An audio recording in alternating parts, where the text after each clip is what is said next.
¿Qué aprendemos en la universidad? Parece una pregunta sin sentido, considerando que quizás hace mucho están estudiando sus respectivas carreras y más o menos saben de qué va la cosa. Pero cuidado, que la filosofía puede convertir las preguntas más simples en enormes problemas.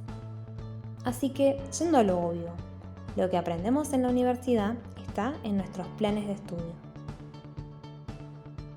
Si nunca vieron su plan de estudio, solo tienen que ir a la página de su facultad, buscar su carrera y finalmente en algún apartado, en este caso el de documentación, tendrán un PDF con el plan de estudios. ¿Cómo encontrar esta información? Cambia según la facultad y la carrera, pero mi recomendación, tómense el tiempo de buscarla. Particularmente miraremos una sección que se llama Contenidos mínimos. Allí tenemos todos los contenidos obligatorios de cada una de las materias que conforman nuestras carreras. Si los leemos, veremos son muy generales. ¿Por qué? Porque en Argentina rige la libertad de cátedra. Por lo tanto, en el nivel educativo superior, son los docentes de cada cátedra quienes deciden qué incorporar en su programa. Esto incluye la distribución de los temas en unidades, la selección de los contenidos específicos y finalmente la bibliografía. Todo esto es lo que conocemos como currículum formal. Ahora miremos un programa. De nuevo, los programas están también en la página de sus carreras.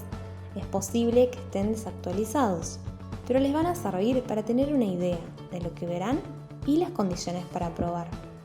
En este caso, veamos programas de filosofía, de las llamadas materias troncales, es decir, aquellas materias que son básicas para poder recibirte, las que tienes que saber sí o sí.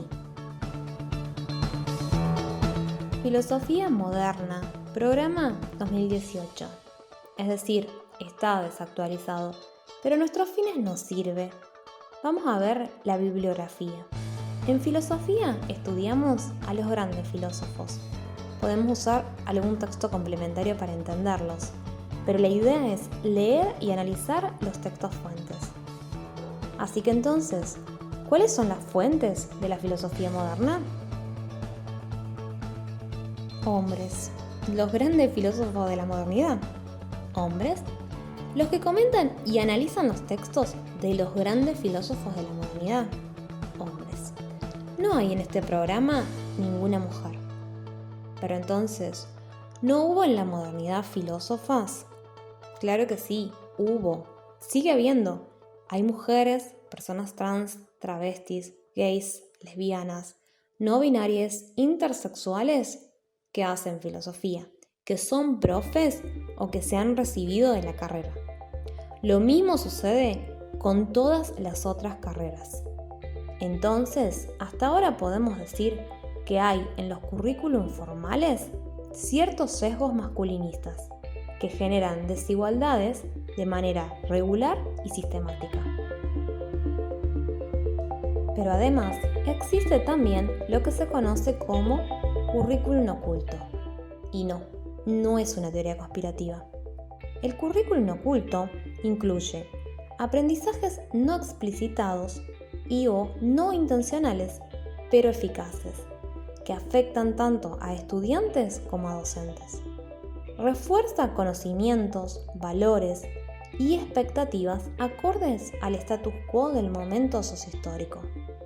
Funciona a partir de la repetición automática de comportamientos o prácticas adquiridas, del cumplimiento de determinadas normas, de relaciones de poder, de ciertos lenguajes verbales o no verbales.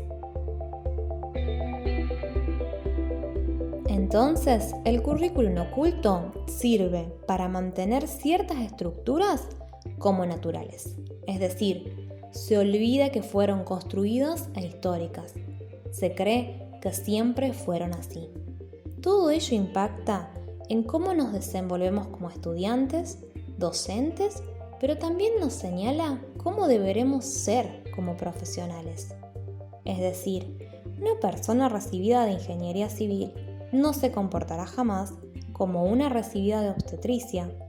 Una persona recibida de medicina no se vestirá como una recibida de programación.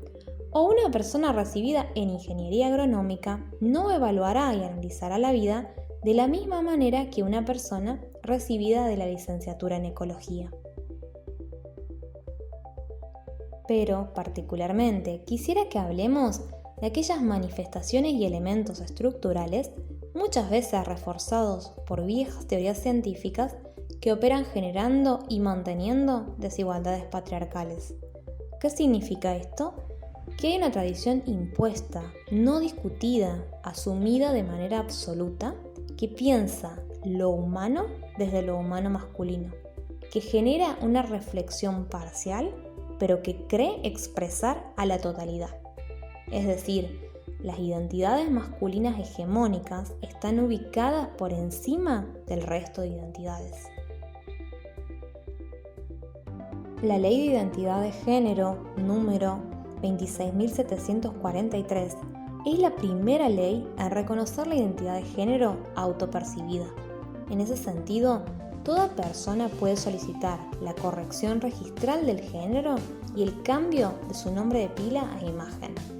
No se requiere readecuación genital, tratamientos médicos, psiquiátricos o psicológicos y tampoco la intervención de la justicia. Basta con presentarse ante cualquier registro civil del país y manifestar la identidad autopercibida para que pueda verse reflejada en el Documento Nacional de Identidad.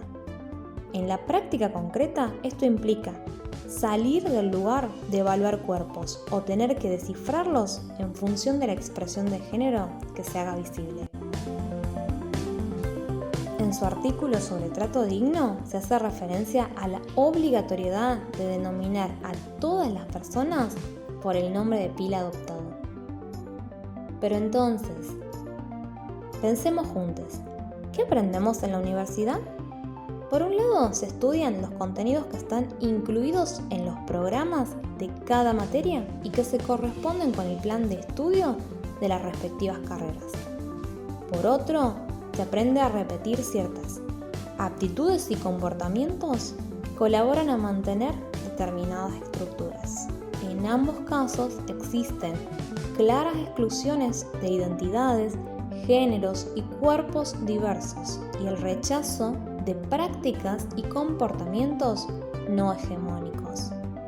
Entonces, tanto el currículum oculto como el formal implican disputas de poder. Sí, la filosofía siempre habla de poder. Resulta que diferentes autores y autoras nos han enseñado que siempre habrá poder en nuestras relaciones con los demás, y lo importante es aprender a localizarlo. ¿Pero cómo? Simplemente pensando que esas situaciones que parecen ser naturales, en realidad han sido construidas. Entonces, no es cierto que los varones sean más inteligentes que las mujeres. Pero tampoco es cierto que existan solo varones y mujeres en el mundo. Sabiendo todo esto, la pregunta que nos queda por hacernos es: ¿podemos repensar aquello que aprendemos en la universidad?